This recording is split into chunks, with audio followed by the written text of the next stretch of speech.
You are listening to a recording on a TDK D60 compact cassette recorded with a Philips D6350 computer compatible cassette recorder with built-in microphone and variable speed control. And there will be a lot more as I got a big pile of similar recorders and radio recorders and portables from a friend who was cleaning up, and I'm going to test them all, at least the ones that work, to see which one sounds the least bad. Enjoy! And here you have the Philips younger brother, the AQ6455, which is mainly the same with a more modern housing and still variable speed control and a built-in microphone. This is the Philips.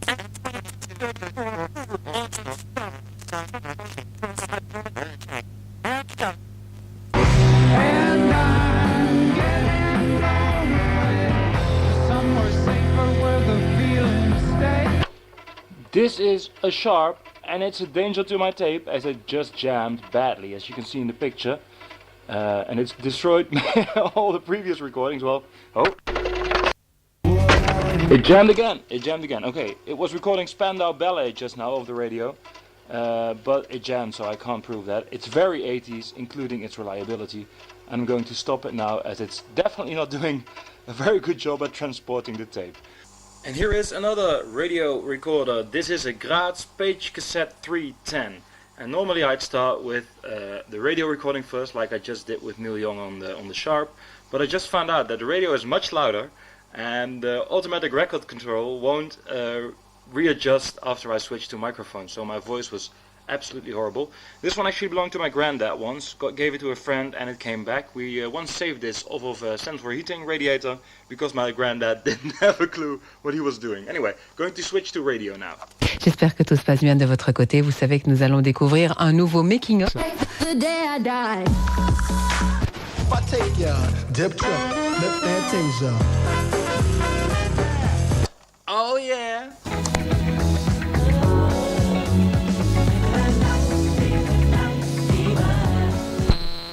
Alright, we got a strange screeching sound coming from the speakers, but this is actually a pretty epic thing. It's got two-way speaker systems with pretty impressive low end, at least when listening to the Bee Gees. I don't think the antenna is hooked up internally, as it receives completely crappy, and this is the only thing I could receive. It actually has a VU meter, which is pointless as it has no manual recording control, but that doesn't matter. It's even got a phono preamp built in. This thing rocks. Pity during transportation when it got to that friend, the tuning knob broke off, the dial, so I replaced it with the spatial stereo one because that's when I can miss out on better. Anyway, this is the Philips D8514 power play machine with stereo microphones. And I'm not sure if it records at all because it wouldn't open or record or do anything last time we checked it, so this is actually quite exciting. We will see. We have here a Panasonic Slimline cassette recorder.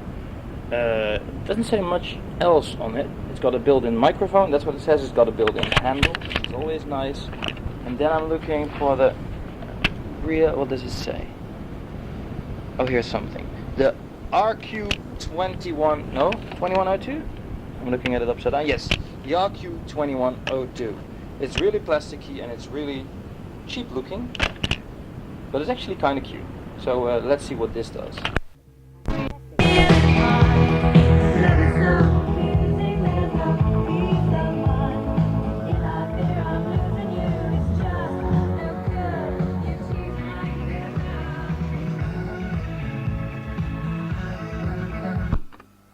I think I'm recording now, but I don't really get how this works. It's a bit vague. I'm going to restart the recording in case the automatic recording fucks up again after the radio recording. Now we should be good. This is a very cool Philips design thing. It looks very ergonomic and round actually.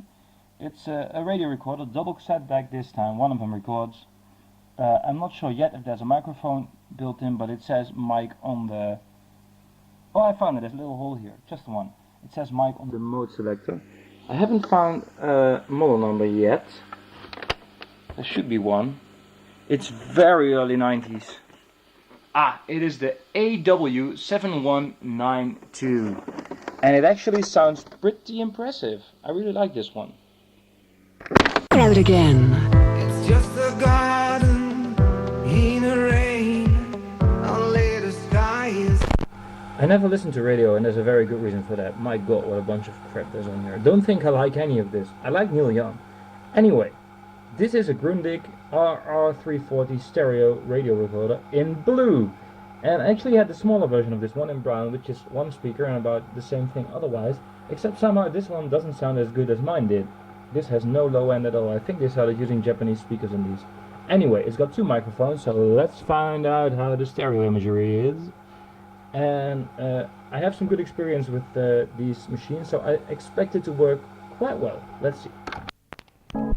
This is a Sayin cassette tape recorder with one button recording. Actually it says one button recording. That's kind of unnecessary. Anyway, I just tested it and it turns out it sounds like crap. I don't think it's supposed to sound like this, but I couldn't find out what the problem is to this equipment. I'll have a look at it later. The model is the N2511 and it looks really, really good.